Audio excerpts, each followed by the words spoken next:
cho lòng chân hậu xìa chỉ lo đi ua cho thiệt cho có thiệt chỉ mua núp lo hậu luôn rùa xìa qua đàn kia chế cho to ca giòn rồng lòng trắng nuôi yuan dày to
Xin phân bố bỏ bây thời giờ các lô tiền gì chỉ mua cái để bây chỉ có thật đấy nào chỉ mua cái bây giờ muốn chỉ tiền thế chỉ整天工程到好点bây giờ同样的钱了bây的chỉ赚到要的只mua cái để工程到的bây的年的钱bây都看bây的升值。 Please join me in a round of applause to honor our elders, our parents, our grandparents, fellow soldiers, leaders in General Nkau, who led the way for us to be here right now.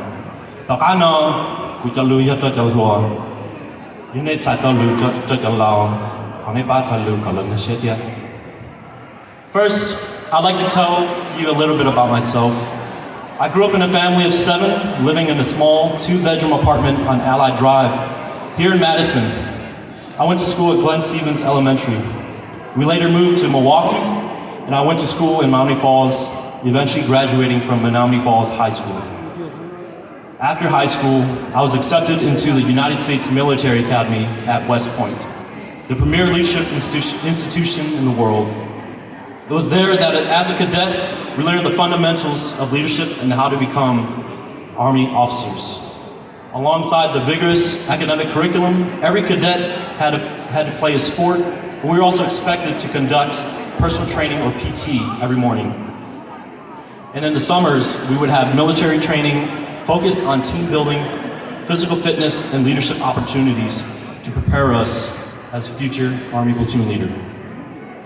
After graduating from West Point in 2017, I served in leadership positions such as platoon leader, executive officer, rear detachment commander, and operations officer for various units over the years, and also deployed 2 times to Qatar in 2018 and then to Jordan in 2021. As captain, I currently serve in the Texas Army National Guard as the detachment commander for the 1st Armored Division main command post in Fort Bliss, Texas. So as we stand here today, honoring this momentous event, I want to challenge every one of us to really think about the significance of this event. 50 years as Hmong Americans living in America. What does this moment mean to you, and how are you going to live moving forward? As I just spoke a minute ago about our parents and grandparents and the lengths of what they have gone through, I believe that from their hard work and sacrifice, we have a duty to acknowledge the responsibility of upholding our heritage and to continue to build our culture into the future. When I reflect on my life in the context of the Hmong American culture, there are 3 points that come to mind that I hope would encourage you today.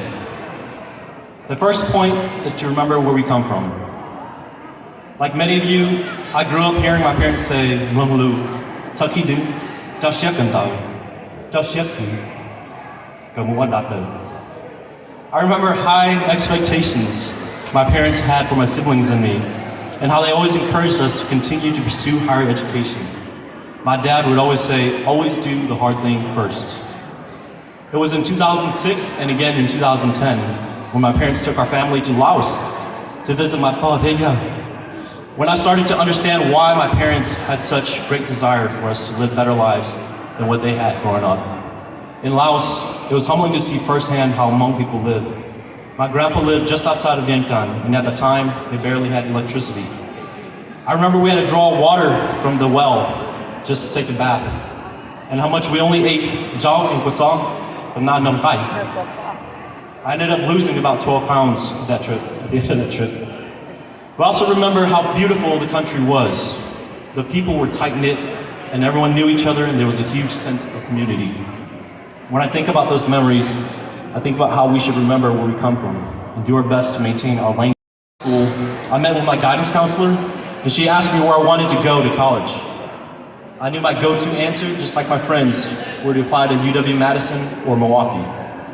However, out of the blue, she pulled out an old pamphlet from the United States Military Academy at West Point and told me that I might want to apply there because I was good academically and I played sports for the school. Now, this wasn't like any regular college application. It involved a physical fitness test, medical exam, essays, and most importantly, I had to be interviewed to receive congressional and senator nominations. It was stressful, and at the time, I didn't know anything about the military. Yet for some reason, I was driven to do everything I could to complete this application and got accepted. I didn't realize it at the time, but my decision to risk everything for that opportunity led me on a path to service that I'm grateful for every single day.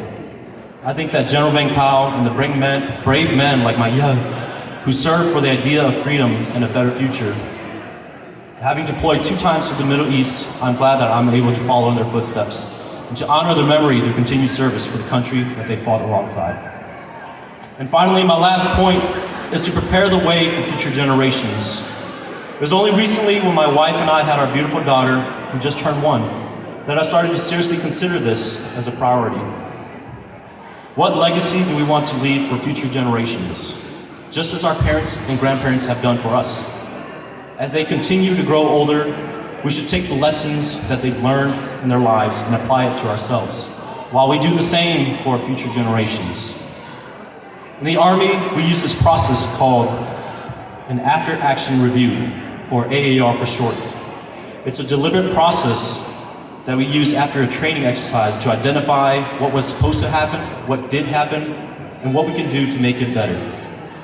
The purpose of the AER is to gather the experiences of the collective group, determine the lessons learned, and to pass it off to the next group going through the same training, setting them up for success. So let us work on conducting our own AERs for our personal lives to set our future generations up for greater success than what we had. In the first 50 years of the Hmong American culture, like we've seen earlier today, we've seen many first Hmong men and women doing great things and becoming experts in their field. I'm looking forward to seeing what more our culture can achieve in the future. And in closing, if there's anything that you remember from this speech, please remember these 3 points. Remember where you come from, seek opportunities to serve, and prepare the way for future generations. Thank you again for your time, and blessings to all of you and your family. Muaj.